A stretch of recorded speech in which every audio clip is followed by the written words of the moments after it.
함진규TV 시청자 여러분 안녕하십니까, 함진규입니다. 아직 함진규TV의 구독자가 아니신 분은 화면 아래 구독 버튼과 좋아요 꾹 눌러서 함진규TV를 응원해주세요.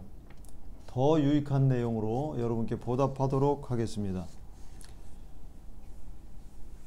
달리다 바퀴 빠진다, 문짝도 안 맞는다, 목숨 걸고 타야 한다. 과거 수년간 이런 류의 우스갯소리가 중국차에 대한 우리의 인식을 대변해 왔습니다. 그렇지만 아직도 그렇게 말한다면 그거야말로 세상 물정 모르고 하는 얘기입니다. 중국 공업정보화부는 지난 1월 19일 2023년 자동차 수출이 전년 대비 58% 증가한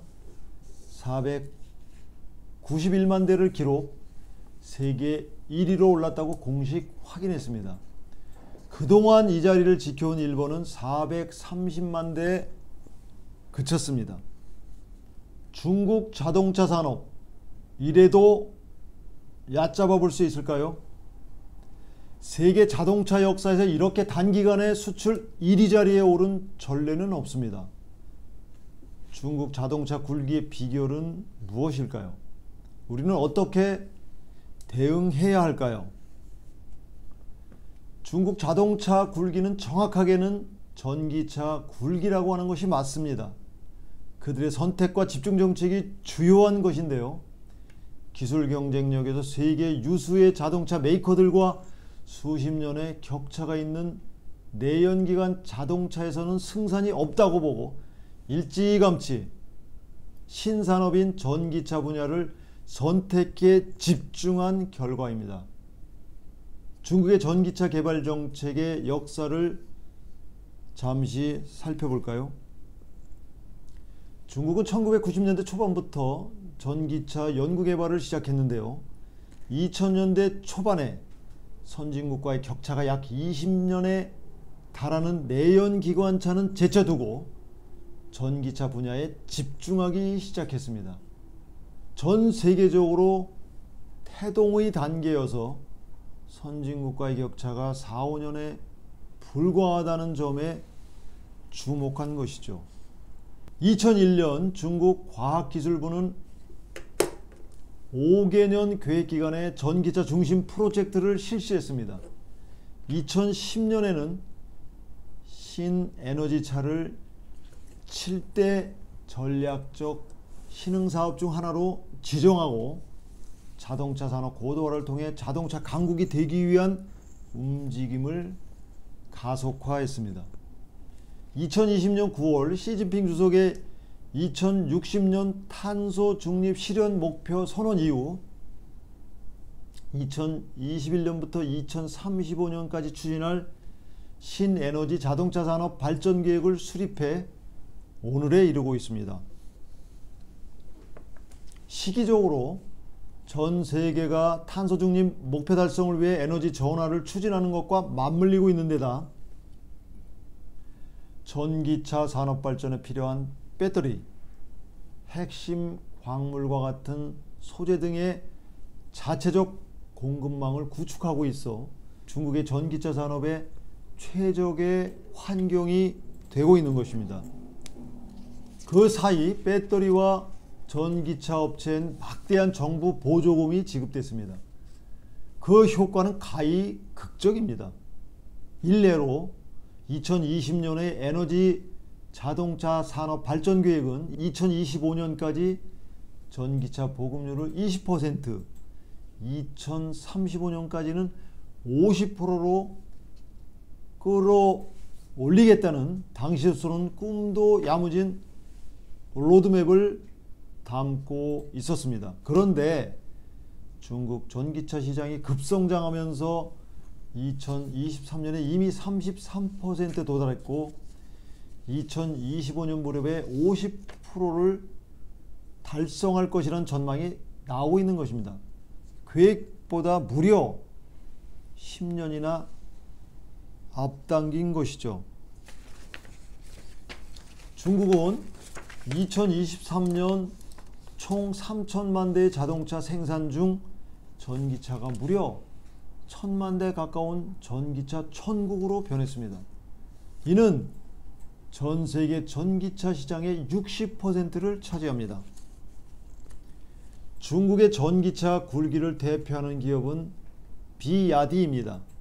비야디는 원래 배터리 회사로 출발해서 배터리는 물론 모터, 전자 제어에 이어 완성차까지 직접 생산하는 수직 계열화를 구축했습니다. 2년 전부터 순수 전기차와 하이브리드만 생산하고 있는 비야디가 2024년 판매한 전기차는 302만 대에 달했습니다. 2023년 4분기에 이어 2024년 연간 기준으로 미국의 테슬라를 넘어 세계 1위 전기차 업체가 될 것이라는데 이견이 없습니다.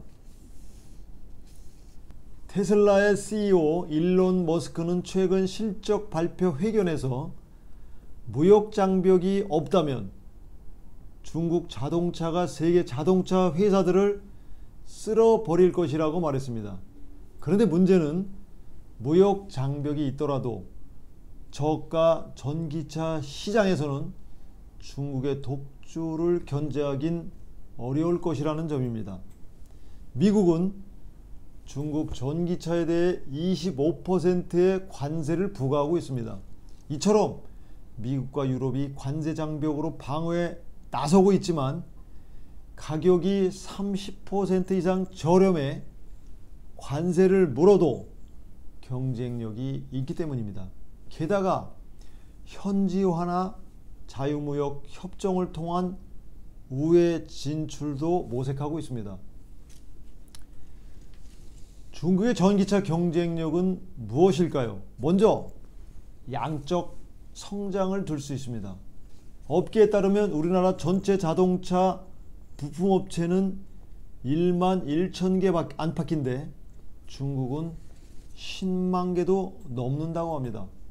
더구나 이 가운데 미래차 부품을 만드는 비중이 우린 5%인데 중국은 14%나 됩니다. 중국의 완성차 업체 수도 150개가 넘습니다. 올해 중국에서 나올 신차는 160종이나 됩니다. 시장이 크기 때문이기도 하지만 그동안 수많은 글로벌 기업과의 합작을 통해 성장해온 결과이기도 합니다. 질적인 부분은 어떨까요? R&D 전체 인력은 700만 명 안팎으로 추정됩니다. 우리나라 연구 보조원을 포함한 R&D 인력은 총 81만여 명입니다. 더구나 2023년 중국의 전체 R&D 투자는 약 620조 원을 기록했습니다. 2023년 우리나라 전체 예산 640조 원과 맞먹는 수준입니다. 중국 전기차 산업은 광물부터 시장까지 모든 걸 가지고 있습니다. 전기차 배터리의 핵심 전략 광물인 리튬, 흑연, 코발트, 인광석 등 대부분은 중국에서 생산됩니다. 우리나라도 자동차 배터리 제조 강국이긴 하나 배터리 제조의 필수 4대 소재인 양극재, 음극재, 전해액, 분리막의 원재료에 대한 중국의 의존도는 90% 수준입니다. 중국이 갑자기 공급을 끊으면 대체할 방법이 없습니다.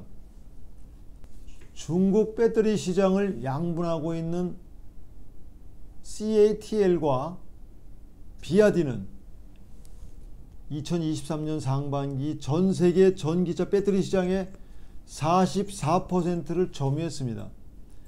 글로벌 시장을 주도한다는 평가를 받는 우리나라는 LG 에너지 솔루션과 SK온을 합쳐도 23.5%에 불과했습니다. 이런 중국의 전기차 굴기에 대응하기 위해 우리가 글로벌 전기차 시장에서 경쟁력을 갖추기에 어떤 전략을 세워야 할까요? 우선 중국의 대량 생산과 가격 경쟁에 직접 대응하기보다는 고급화, 차별화를 통해 니치 마켓을 공략하고 브랜드 가치를 높일 필요가 있습니다. 고성능 전기차, 고급 내장재, 혁신적인 디자인을 통해 차별화해야 하는 것이죠. 이를 위해 혁신적인 기술 개발과 연구 개발에 대한 투자를 확대해야 합니다. 특히 소프트웨어, 자율주행 기술, 배터리 기술, 차량 내 인포테인먼트 시스템 등 미래 자동차 산업의 핵심 분야에 집중적으로 투자해야 합니다. 또 국가의 미래 혁신 전략을 얘기할 때면 늘 나오는 얘기이지만 혁신을 촉진하고 새로운 기술 개발을 위해 규제 환경을 개선해야 합니다. 허용되는 것만 나열하는 규제 일변도의 포지티브 정책을 금지된 것 외에는 모두 허용하는 네거티브 정책으로의 전환을 통한 새로운 기술과 서비스 모델이 시장에 빠르게 도입될 수 있도록 해야 하는 것이죠. 이외에도 미국 시장에만 집중하기보다는 유럽, 아시아 신흥시장 등 다양한 지역으로 시장을 확장해야 합니다. 이를 위해 현지 시장의 특성을 고려한 제품 개발과 마케팅 전략이 필요합니다. 또 안정적인 공급망 구축과 글로벌 파트너십을 통해 경쟁력을 강화해야 합니다. 이는 원자재 확보, 부품 공급, 기술 교류 등 다양한 측면에서 이루어질 수 있습니다. 미래 자동차 산업을 이끌어갈 인재를 양성하기 위해 교육 및 훈련 프로그램을 강화하는 것도 중요합니다. 특히 소프트웨어 개발, 인공지능, 데이터 분석 등 미래 기술 분야에서의 인재 양성이 중요합니다. 흔히 전기차를 바퀴 달린 컴퓨터라고 하는데요. 미래 자동차는 결국 소프트웨어 싸움이 될 수밖에 없는 이유입니다. 지금까지 함진규의 4차 산업혁명이었습니다. 감사합니다.